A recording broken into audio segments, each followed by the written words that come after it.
अपने आप को लोगों से दूर रखो, सबसे ताकतवर हो जाओगे। अपनी जिंदगी की कीमत को समझो, ऐसा गौतम बुद्ध ने कई सालों पहले अपने शिष्यों से क्यों कहा था। चलिए जानते हैं एक कहानी के माध्यम से। तो बिना देर किए चलिए उस कहानी की शुरुआत करते हैं। नमस्कार दोस्तों, स्वागत है हमारे चैनल सत्य ज्ञान 2613 में। जिंदगी की कीमत क्या है? हम में से बहुत से लोग अपनी जिंदगी की वैल्यू नहीं समझते और अपने जीवन को ऐसी चीजों में बर्बाद कर देते हैं जिनसे हमारा नुकसान ही होता है। कुछ लोग अपनी जिंदगी शराब के पीछे बर्बाद कर देते हैं, तो कुछ लड़कियों के चक्कर में, और कुछ अपनी सारी जिंदगी पैसा करके बर्बाद कर देते हैं। आज की इस कहानी के जरिए आप जानेंगे कि हमारी जिंदगी कितनी कीमती है और हमें अपनी इस कीमती जिंदगी को किस तरह जीना चाहिए। एक बार की बात है, गौतम बुद्ध अपने शिष्यों को जिंदगी से जुड़ी अच्छी बुरी चीजों का ज्ञान दे रहे थे। सभी शिष्य उनकी बातों को बहुत ध्यान से सुन रहे थे। उन सभी में एक शिष्य ऐसा था जिसे प्रश्न पूछने की बहुत आदत थी। वो उठकर गौतम बुद्ध के पास गया और उनसे बोला, आप हमें जिंदगी के बारे में जो कुछ सिखा रहे हैं उस सब का क्या फायदा? क्योंकि हम में से बहुत से बच्चों को ये भी नहीं पता कि हमारे जीवन का मूल्य क्या है और ये जीवन हमारे लिए कितना कीमती है। पहले आप हमें ये बताइए कि इस जीवन का मूल्य क्या है। अपने शिष्य की बात सुनकर गौतम बुद्ध अपने कक्ष में गए और एक चमकता हुआ पत्थर का टुकड़ा लेकर आए। वो टुकड़ा उन्होंने अपने शिष्य को दिया और बोले, मैं तुम्हें इस जीवन का मूल्य तब बताऊंगा जब तुम इस पत्थर का सही मूल्य पता लगा कर आओगे। साथ ही ये ध्यान रखना कि तुम्हें ये पत्थर का टुकड़ा किसी को बेचना नहीं है। गौतम बुद्ध की बात मानकर वो शिष्य बाजार की तरफ चला गया। बाजार में सबसे पहले उसकी नजर एक फल बेचने वाले पर पड़ी और उसने वो पत्थर उस फल वाले को दिखाया और बोला, इस पत्थर के बदले आप मुझे कितने फल दे सकते हो? फल वाला बोला, ये पत्थर कुछ खास तो नहीं है, लेकिन फिर भी इसके बदले में तुम्हें 10 केले दे सकता हूं। वो शिष्य उस पत्थर को लेकर आगे चला गया। फिर उसे एक सब्जी वाला मिला। शिष्य ने उस सब्जी वाले से उस पत्थर की कीमत पूछी। सब्जी वाले ने उस पत्थर को ध्यान से देखा और बोला, इस पत्थर की कीमत के बदले में तुम्हें ज्यादा से ज्यादा एक बोरी भरकर सब्जियां दे सकता हूं। इसके बाद वो शिष्य उस पत्थर को लेकर एक सोने के व्यापारी के पास गया। उस पत्थर के टुकड़े की चमक देखते ही उस सुनार ने उसकी कीमत 100 सोने के सिक्के लगाई। शिष्य ने वो टुकड़ा बेचने से मना किया तो वो सुनार उसके बदले 200 सोने के सिक्के देने को भी राजी हो गया, लेकिन शिष्य ने वो पत्थर नहीं बेचा। इसके बाद वो शिष्य एक हीरों के व्यापारी के पास गया और उनके सामने उसने वो पत्थर के टुकड़े को रख दिया। उस पत्थर को देखते ही हीरों के व्यापारी ने एक साफ कपड़ा बिछाया, उस पत्थर को उसके ऊपर रखा, फिर उसकी परिक्रमा की और हाथ जोड़कर उस पत्थर को कपड़े में लपेटते हुए वो बोला, तुम जिसे मामूली पत्थर समझकर उसकी कीमत पूछ रहे हो, असल में ये एक बेशकीमती रूबी है। ऐसा रूबी हर किसी को नहीं मिलता। मैं अगर अपना सब कुछ बेच भी दूं तो भी इसकी कीमत नहीं चुका सकता। उस व्यापारी की बातें सुनकर वो शिष्य हैरान हो गया। वो दौड़ा दौड़ा सीधा बुद्ध के पास आया और उन्हें उसने जो कुछ भी बाजार में हुआ वो सब बताया। उसकी अचरज भरी बातें सुनकर गौतम बुद्ध बोले, तुम्हारे सवाल का जवाब इस रूबी की कीमत में ही छिपा है। हमारा जीवन भी एक रूबी है। रूबी की तरह ये भी बेशकीमती है, लेकिन हम इस बात को हमेशा नजरअंदाज करते हैं और अपने जीवन का मूल्य नहीं समझते। हम दूसरों को देखकर और उनके जैसा जीवन जीने की कोशिश में अपने जीवन की कीमत को कम कर देते हैं। हम ये सोचते हैं कि हमारी जिंदगी की कीमत वही है जो दूसरे हमें बताते हैं, लेकिन ये बात हमेशा ध्यान रखना कि सामने वाला अपनी हैसियत, बुद्धि और अपनी समझ के हिसाब से तुम्हारी कीमत लगाता है। तो दोस्तों, इस कहानी से हमें क्या सीख मिली, चलिए जानते हैं। जिंदगी सिर्फ एक बार मिलती है, इसलिए इसको बर्बाद ना करें। अपनी जिंदगी को उतना ही कीमती समझे जितना कीमती आप अपने बैंक में रखें। रुपयों को समझते हैं। आज के समय में लोग अपनी जिंदगी से ज्यादा कीमती प्यार, पैसों और दिखावे से भरी चीजों को समझते हैं। प्यार के चक्कर में लोग सुसाइड कर लेते हैं। पैसों के चक्कर में ऐसा काम करने लग जाते हैं जिससे उनकी जिंदगी बर्बाद हो जाती है। नाम कमाने के चक्कर में उल्टे सीधे काम करने लग जाते हैं। हमेशा याद रखिए कि दिखावा करना जरूरी नहीं है। प्यार दोबारा मिल सकता है, पैसा फिर कमाया जा सकता है, लेकिन जिंदगी को फिर से पाया नहीं जा सकता। इसलिए अपनी इस बेशकीमती जिंदगी को अच्छे से जिएं, हर पल का आनंद लें। कभी ये ना सोचें कि आप इस दुनिया में किसी काम के नहीं हैं, न कभी ये सोचें कि आपकी जिंदगी व्यर्थ है। आपके होने या ना होने से कुछ फर्क नहीं पड़ता। जब भी ऐसे नेगेटिव विचार आपके मन में आए तो खुद को बस ये याद दिलाएं कि जीवन एक रूबी है और ये बेशकीमती है। तो चलिए दोस्तों, अब हम जानते हैं जीवन से सारी परेशानी रहस्यमयी तरीके से कैसे दूर करें। उसे जानने के लिए हम आपको गौतम बुद्ध की दूसरी कहानी सुनाएंगे। तो बिना देर किए उस कहानी की शुरुआत करते हैं दोस्तों। ये कहानी आपकी जिंदगी बदल देगी, इसीलिए इस कहानी को पूरा सुने। बुद्ध कहते हैं, मन और शरीर दोनों के लिए स्वास्थ्य का रहस्य है।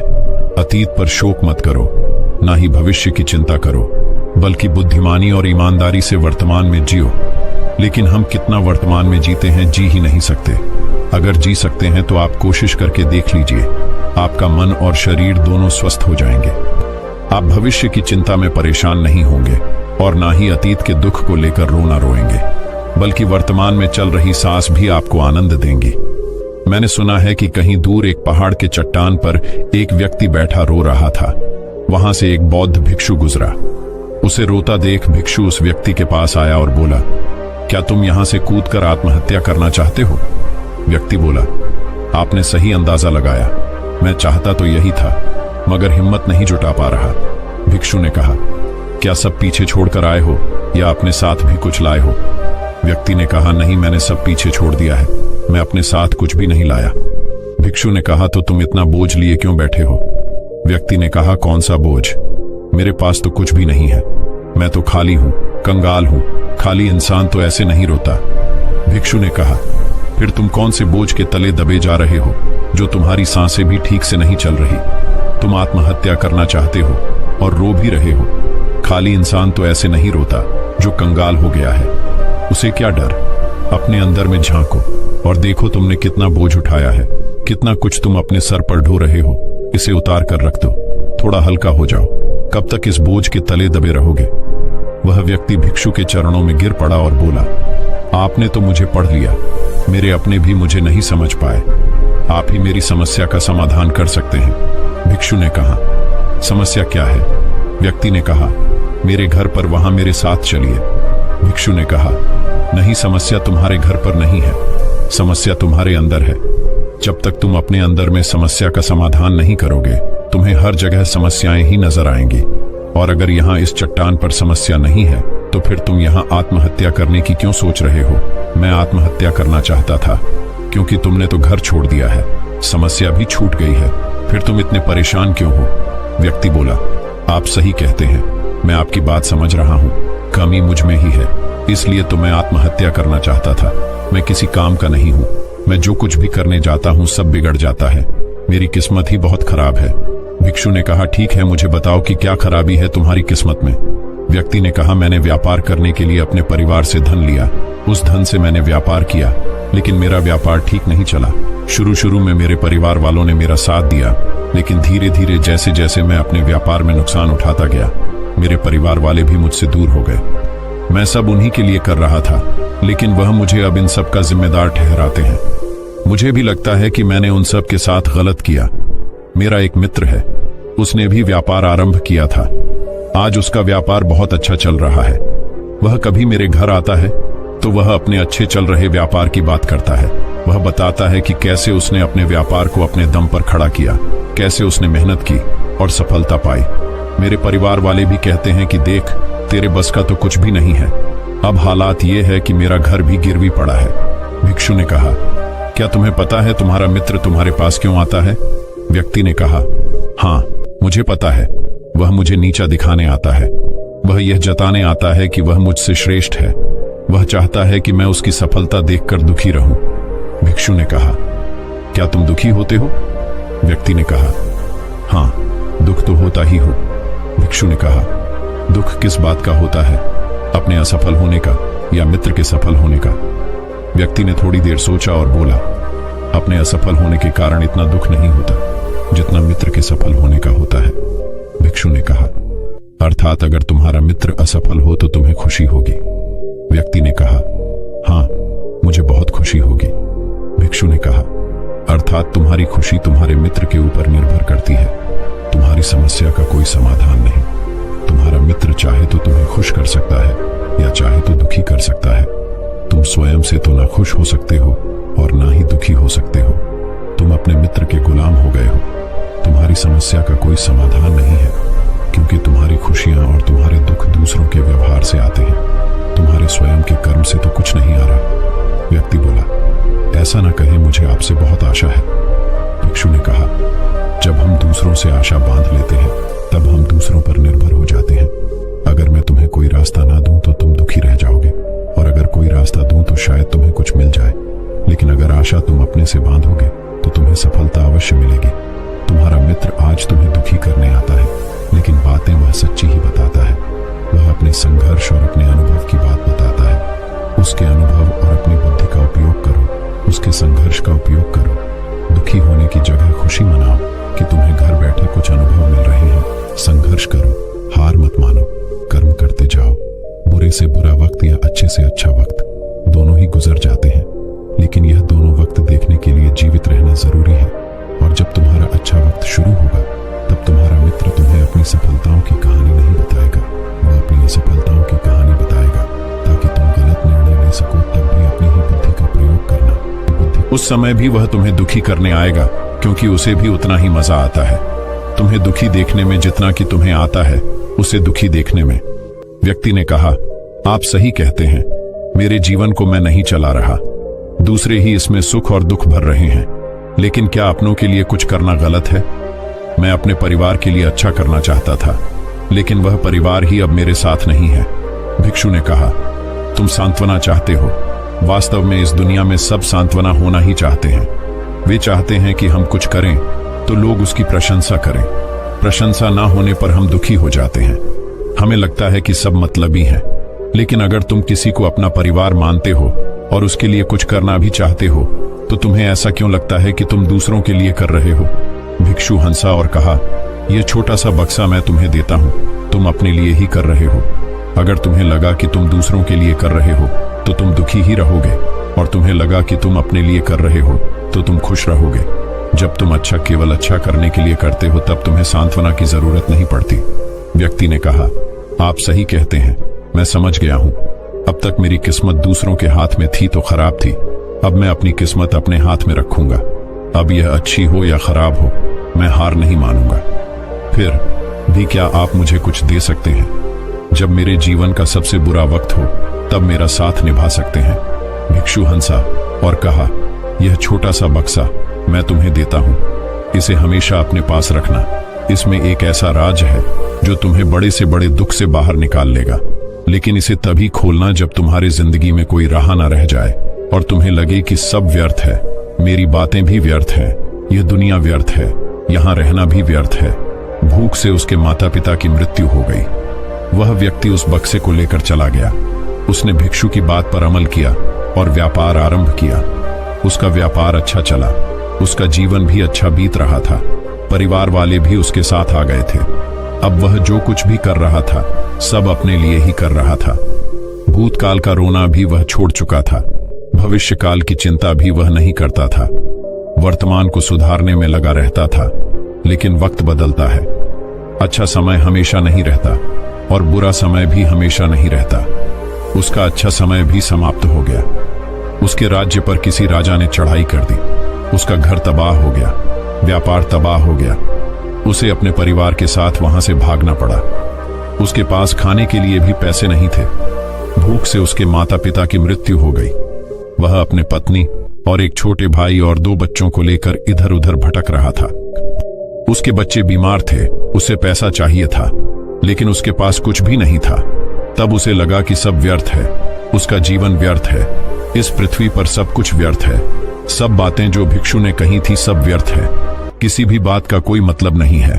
अंततः जीवन समाप्त ही होना है, तो फिर जीवित रहकर क्या फायदा? जब वह यह सब सोच रहा था तब उसकी नजर उस छोटे बक्से पर पड़ी जो उसे भिक्षु ने दिया था। उसने उसे खोला। उसमें एक पर्ची थी जिस पर कुछ लिखा था। उसने उसे पढ़ा और जोर से हंसा। उस पर्ची पर लिखा था, यह वक्त भी गुजर जाएगा। उस बक्से में एक सोने का सिक्का था जिससे उसने अपनी नई जिंदगी की शुरुआत की। हो सकता है आपके पास वह सोने का सिक्का ना हो, लेकिन आपके पास हिम्मत तो है ना कुछ कर ही लेंगे। दोस्तों, आगे बढ़ने से पहले ऐसे ही और बेहतरीन कहानी देखने के लिए हमारे चैनल को सब्सक्राइब कीजिए। तो चलिए बढ़ते हैं हमारी बुद्ध की तीसरी कहानी की तरफ, अपने जीवन से दुख कैसे खत्म करें। चलिए जानते हैं गौतम बुद्ध से। दोस्तों, हमारे जीवन में दुख तो बहुत आता है और यह दुख सबके जीवन में आता है, मगर हम अपनी जिंदगी में दुख से बहुत परेशान हो जाते हैं। तो दोस्तों, आज हम आपके लिए लेकर आए हैं गौतम बुद्ध की एक ऐसी कहानी जो आपके दुखों को दूर कर सकता है। दुख की घड़ी में क्या करें। सबल नाम का एक व्यक्ति अपने जीवन से बड़ा निराश था। उसकी निराशा का कारण यह था कि वह अभी तक कुछ नहीं करता था। उसके घर वाले उसे दूसरों का उदाहरण देकर ताने मारते थे कि वह सब तो कामयाब हो गए और तू यही का यही है। जब भी वह कहीं बाहर जाता तो लोग से उससे पूछते कि तुम क्या कर रहे हो, और उसे यह कहने में बहुत शर्म महसूस होती कि वह अभी कुछ नहीं कर रहा, कुछ करने की कोशिश कर रहा है। धीरे धीरे उसने लोगों से मुंह छुपाना शुरू कर दिया। उसका दुख इतना बड़ा था कि उसको लगता कि वह धरती पर बोझ है और उसके बस में कुछ भी करना नहीं है। वह कुछ कर ही नहीं सकता, तो वह जीकर क्या करेगा। उसे मर जाना चाहिए। वह अकेले में बैठकर रोता और भगवान को दोष देता। एक दिन उसने नगर में गुरु को देखा जो दुख के ऊपर अपना प्रवचन दे रहे थे। गुरु ने कहा, दुख एक गुरु की तरह होता है जो आपको जीवन के बारे में समझाता है और बताता है। यह आपको सही से जीने का तरीका देता है। आप चाहे तो दुख रूपी गुरु से जीवन जीना सीख सकते हैं या दुख में डूबकर बैठकर रो सकते हैं। सबल भी यह बातें सुन रहा था। उसने गुरु से कहा, दुख कुछ सिखाकर नहीं जाता बल्कि पीड़ा देकर जाता है। दुख की पीड़ा अनंत होती है। ऐसा लगता है कि इसके बाद कुछ नहीं मिलने वाला, कुछ नहीं होने वाला।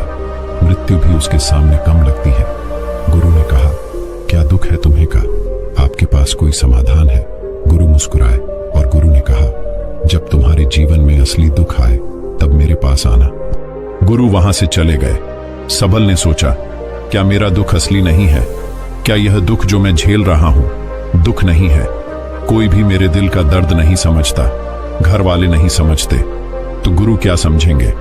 अपने दुखों से परेशान होकर सबल ने एक निर्णय लिया कि वह कुछ करके दिखाएगा। उसने एक छोटा सा व्यापार आरंभ किया।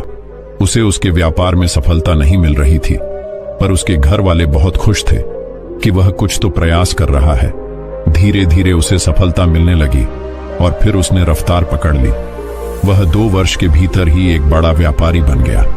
अब सबल के आसपास काफी लोग थे जो उसे पसंद करते थे, जो उसकी चिंता करते थे, जो उसके कार्यों की सराहना करते थे, प्रशंसा करते थे। उसके माता पिता भी अपने बेटे की प्रशंसा करते थकते नहीं थे। उसके मित्रों की संख्या दिन ब दिन बढ़ती जा रही थी। वह बहुत खुश था। अपनी जिंदगी में पड़ोस के कुछ मित्रों ने उसे समझाया कि जब वह बड़ा व्यापारी बनकर इतना सुखी रह सकता है तो सोचो, अगर तुम इस नगर के, इस राज्य के सबसे बड़े व्यापारी हो जाओ तो कितना सुख होगा तुम्हारे पास। कितने लोग तुमसे जुड़ेंगे, कितना यश तुम्हारा फैल जाएगा। स्वयं राजा भी तुम्हारी तारीफ करेंगे और जरूरत पड़ने पर तुमसे ही धन उधार लेंगे। यह बात सबल के मन में बैठ गई और अब वह और अधिक प्रयास करने लगा। लेकिन यह सब कुछ उसे बहुत जल्दी चाहिए था। ज्यादा समय इसमें वह बर्बाद नहीं करना चाहता था, इसलिए उसने ऐसे कार्य किए जो उचित नहीं थी। उसने बहुत बड़ी मात्रा में धन उधार लिया, अपने मित्रों से लिया। ज्यादा मुनाफा कमाने के चक्कर में अपने माल की गुणवत्ता खराब कर दी। उसके मित्र उसे जैसा समझाते गए वह वैसा करता गया। दुख की घड़ी में क्या करें? दूसरे व्यापारियों के खिलाफ षड्यंत्र भी रचे। अब उसके जीवन का सुकून कहीं चला गया था। उसे रातों को नींद नहीं आती थी। वह हमेशा कुछ उधेड़बुन में लगा रहता था। सुख साधन की सारी वस्तुएं होने के बाद भी उसे किसी में सुख नहीं मिल रहा था। एक दिन सबल अपने रथ में बैठकर एक मार्ग से जा रहा था। रास्ते में उसने गुरु का आश्रम देखा। वह गुरु के पास पहुंचा और कहा, गुरुदेव, आपने कहा था कि असली दुख हो तो मेरे पास आना। मेरे जीवन में बहुत दुख है, मैं रात को सो नहीं पाता। सबल गुरु को अपनी सारी बात बताई। गुरु ने कहा, जब तुम पहली बार मिले थे तब भी तुम किसी दुख में थे। उस दुख से तुमने क्या सीखा? सबल ने कहा, मैंने सीखा कि केवल सोचने मात्र से कुछ नहीं होता। कर्म को अंतिम पड़ाव तक ले जाना आवश्यक होता है। अपनी सोच को साकार करने के लिए कर्म करना पड़ता है और केवल कर्म करने से कुछ नहीं होता। कर्म को अंतिम पड़ाव तक ले जाना आवश्यक होता है। चाहे रास्ते में कितनी भी बाधाएं आए, कितनी भी निराशा आए, चाहे ऐसा क्यों ना लगे कि अब कुछ नहीं होगा, तब भी यह मानकर कि जो कार्य मैं कर रहा हूं मैं इसमें सफल होकर ही रहूंगा। कर्म करना चाहिए। लोग केवल सफल व्यक्ति को ही महत्व देते हैं। बाकी सब चाहे कोई कितना भी अच्छा क्यों ना हो, इस दुनिया के लिए वो बोझ ही कहलाता है। गुरु मुस्कुराए और गुरु ने कहा, जब तुम्हारी जीवन में असली दुख आए तब मेरे पास आना, मैं उसका समाधान अवश्य करूंगा। सबल ने गुरु को एक घड़ा भेंट किया जो सोने के सिक्कों से भरा था। घड़े को देखकर गुरु ने कहा, इस घड़े को वहां उस पेड़ के नीचे गड्ढा खोदकर दबा दो, यह मेरे किसी काम का नहीं। सबल ने ऐसा ही किया और वहां से चला गया। धीरे धीरे सबल को व्यापार में घाटा होने लगा। उसकी धन संपदा धीरे धीरे घटने लगी और एक समय ऐसा आया जब उसके ऊपर बहुत कर्जा हो गया, पर वह निश्चिंत था क्योंकि कर्जा उसके मित्रों द्वारा ही उसे दिया गया था। वह सोचता था कि उसके मित्र उसके बुरे समय में उसका साथ देंगे, पर ऐसा कुछ नहीं हुआ। सबसे पहले मित्रों ने ही अपना उदार धन उससे मांगना शुरू किया। न देने पर जान से मारने की धमकी भी दी। उसके शुभचिंतक, उसके चाहने वाले सब उससे दूर हो गए। उसके पिता उसे उसकी गलतियों को गिनवाने लगे। उसकी सारी संपत्ति नीलाम हो गई। उसके पास कुछ नहीं बचा। उसने अपने पिता से सहायता मांगी। पिता ने कहा, मेरे पास यह थोड़ी सी ही संपत्ति है, अगर मैं तुम्हें यह दे दूं तो मैं और तुम्हारी मां को कहां रखूंगा? हमारा आखिरी सहारा यही संपत्ति है। उसके जीवन में बहुत गहरा दुख था। उसके आसपास कोई भी ऐसा नहीं था जो उसे संभाल सके। लोगों से मिले इस धोखे की वजह से वह टूट गया था। लगता था कि जीने का कोई मतलब नहीं है, मृत्यु ही एकमात्र सहारा है। वह मरने के लिए एक नदी की तरफ जा रहा था। तभी रास्ते में उसे याद आया कि गुरु ने कहा था कि जब उसके जीवन में असली दुख आए तो वह उनके पास आए और वह उसके दुख का समाधान करेंगे। सबल गुरु के पास गया और उसने गुरु को सारी बात बताई और कहा कि मेरे दुख का समाधान कीजिए। गुरुदेव, गुरु ने कहा, जब तुम्हारे जीवन में असली दुख आए तब मेरे पास आना, मैं उसका समाधान अवश्य करूंगा। सबल ने कहा, असली दुख क्या होता है गुरुदेव? क्या अब जो मेरे जीवन में घट रहा है वह दुख नहीं है? गुरु ने कहा, पहले यह बताओ कि तुमने अपने इस दुख से क्या सीखा है? सबल ने कहा, जो लोग तुम्हारी तरक्की के साथ, तुम्हारी सफलता के साथ तुम्हारे साथ साथ आए हैं वह तुम्हें धोखा देंगे, क्योंकि तुम्हारे बुरे समय में वह तुम्हारे साथ नहीं रहेंगे बल्कि तुम्हारा फायदा उठाएंगे। भरोसा केवल उन्हीं लोगों पर करना चाहिए जो तुम्हारे बुरे समय में, असफलता के समय में तुम्हारे साथ खड़े रहे हो। और ऐसे लोग बहुत कम ही देखने को मिलते हैं। जिन्हें मिलते हैं उन्हें हमेशा उनकी कद्र करनी चाहिए। कभी किसी के खिलाफ षड्यंत्र नहीं करना चाहिए। ईमानदारी और धैर्य के साथ काम करना चाहिए, लालच नहीं करना चाहिए। गुरु ने पेड़ के नीचे गड्ढा खोदकर गड़ा हुआ खजाना निकाला जिसमें सोने के सिक्के भरे थे और वह घड़ा सबक को दे दिया और कहा, जब असली दुख हो तभी आना। सबल ने गुरु को प्रणाम किया, धन्यवाद दिया और वह घड़ा लेकर चला गया। उस धन से उसने दोबारा व्यापार शुरू किया और अब वह छोटा सा व्यापारी बनकर भी खुश था और ईमानदारी से काम करते करते वह एक बड़ा व्यापारी भी बन गया। हालांकि इसमें उसे अब कुछ समय लगा, लेकिन अब वह खुश था। उसका जीवन खुशियों से भरा था। लेकिन आप कितने ही अच्छे हैं, कितना ही अच्छा काम करते हो, दान करते हो, पुण्य करते हो, लोगों की मदद करते हो, जीवन में दुख सबके आता है। तो सबल के जीवन में भी दुख आया। उसके माता पिता की मृत्यु हो गई। वह दोनों एक ही दिन मृत्यु को प्राप्त हो गए। सबल अपने माता पिता से बहुत प्रेम करता था, इसलिए उसे बहुत गहरा आघात लगा। वह उन्हें शमशान ले गया। वहां पर उनकी अंतिम क्रिया की गई। सबल ने उन्हें चिता में जलते हुए देखा। उसका मन बेचैन हो गया। उसके मन में हजारों सवाल खड़े हो गए। वह घर वापस आया तो उसने अपने माता पिता की संपत्ति को देखा जिसके लिए वह हमेशा लड़ते रहते थे। आज वह लावारिस पड़ी थी। उसकी देखरेख करने वाले, उसके लिए लड़ने वाले चले गए थे। उसके पिता ने जो भी इकट्ठा किया था सब यही रखा था। एक दिन पहले तक भी वह अपनी संपत्ति के लिए किसी से भी लड़ने के लिए तैयार थे, पर आज नहीं। उसका मन बहुत बेचैन हो रहा था। उसे लग रहा था जैसे कुछ खाली है, कुछ अकेलापन है, कुछ डर है, कुछ है जो समझ नहीं आ रहा। इसलिए वह गुरु के पास पहुंचा। गुरु ने सबल को देखते ही कहा, क्या कोई दुख है? सबल ने कहा, जीवन में वैसे तो कोई दुख नहीं है गुरुदेव, सब ठीक है, सब सुख है, पर आज मेरे माता पिता की मृत्यु हो गई और मेरा मन बहुत दुखी है। गुरु ने कहा, इसमें दुखी होने वाली क्या बात है? एक दिन सबके प्रियजनों को मर जाना है। जीवित तो यहाँ कोई ना रहा और ना कोई रहेगा। तुम भी एक दिन मर जाओगे। हो सकता है कल, या कहो आज, या कहो तो अभी तुम मर सकते हो। सबल ने कहा, गुरुदेव आप यह क्या कह रहे हैं?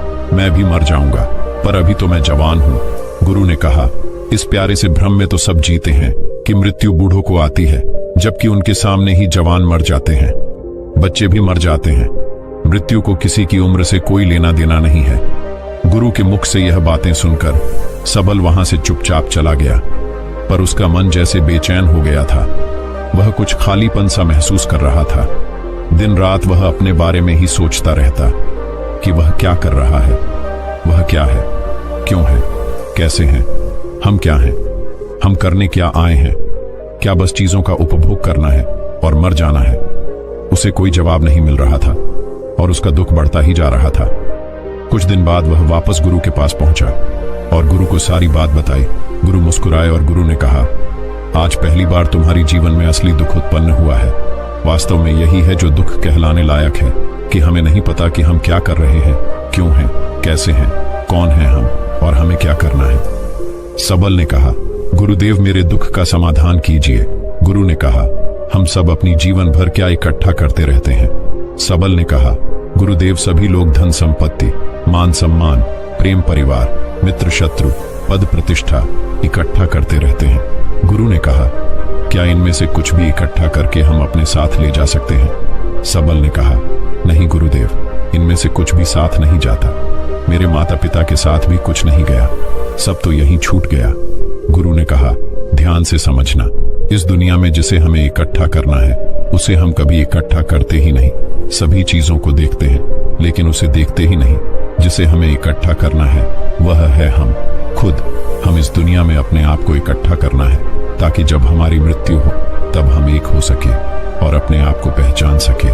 हम बटे हुए हैं प्रेम में, नफरत में, क्रोध में, क्रूरता में, धन में, संपत्ति में, पद में, प्रतिष्ठा में, सम्मान में, पहचान में, धर्म में, जाति में, दूसरों को लूटने में और अपने आप को लुटाने में, और ऐसी ही हजारों लाखों छांव में, वासनाओं में हम बटे पड़े हैं।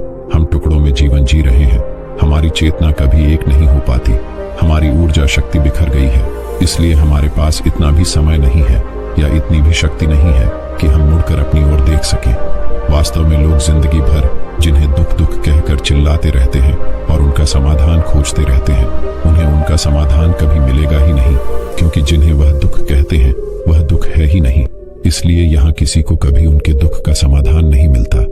वह बस एक परिस्थिति से छूटकर दूसरी परिस्थिति में फंस जाते हैं। जैसे वह पहली समस्या में रो पड़ते थे वैसे ही वह दूसरी समस्या में रो पड़ते हैं। हमेशा ही एक ही समाधान नजर आता है, वह है मृत्यु, पर वह भी कोई समाधान नहीं है।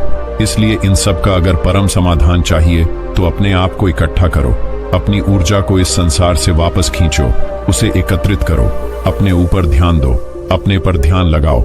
मृत्यु से पहले अपने आप को पहचान लो, ऐसे ही बिखरे हुए मत चले जाना। सबल ने कहा, तो क्या गुरुदेव हमें यह संसार छोड़ देना चाहिए, अपनी इच्छाओं को मार देना चाहिए? क्या हमें यहाँ किसी से प्रेम भी नहीं करना चाहिए? गुरु ने कहा, तुमसे इच्छाएं, कामनाएं और वासना ऐसी ही निकलती है जैसे पहाड़ से कोई पत्थर गिर रहा हो, जिस पर पहाड़ का कोई नियंत्रण नहीं है सिवाय देखने के और परेशान होने के और कुछ खोने के। जब तुम एकत्रित हो जाते हो तब जो भी तुम करते हो सब नियंत्रण में रहता है, तब इच्छाएं भी तुम्हारी इच्छा से निकलती है। सबल ने कहा, गुरुदेव आपने मेरे सच्चे दुख का निवारण कर दिया है, आपका बहुत धन्यवाद। अब मैं अपने आप को एकत्रित करूंगा गुरुदेव। मानव शरीर में बहुत ऊर्जा है, बहुत शक्ति है, पर यह बेकार की चीजों में बटकर रह गई है, व्यर्थ की चीजों में लगी रहती है। ये ऐसे ही है जैसे एक शक्तिशाली मशीन किसी बच्चे के हाथ में दे दी गई हो। जैसे आपने कभी देखा होगा, बच्चे कभी कभी बाइक पर या कार में बैठकर उसे चलाने का नाटक करते हैं, क्योंकि उन्हें इतना ही पता है। ऐसे ही हम शरीर को चला रहे हैं, इसकी सही शक्ति का इस्तेमाल तो हम कभी कर ही नहीं पाते। खुद को एकत्रित करने का मतलब यह नहीं होता कि हम संसार छोड़ दें, सन्यासी हो जाएं, या झोला उठाकर कहीं चले जाएं, या अपने लिए या अपने बच्चों के लिए धन संपत्ति ना इकट्ठा करें। जैसे जब बच्चे बड़े हो जाते हैं तब वह बाइक या कार को चलाकर लंबी दूरी की यात्रा आसानी से कर सकते हैं, नहीं तो बाइक या कार वहीं खड़ी रहेगी और हमें यह वहम रहेगा, भ्रम रहेगा कि हम कहीं जा रहे हैं, जैसा कि बच्चों को होता है, पर हम कहीं नहीं पहुंचते। तो दोस्तों, उम्मीद करता हूं कि आपको यह गौतम बुद्ध की रहस्यमय कहानी उनसे कुछ सीखने को मिला हो। ऐसी और कहानी सुनाने के लिए हमारे चैनल को सब्सक्राइब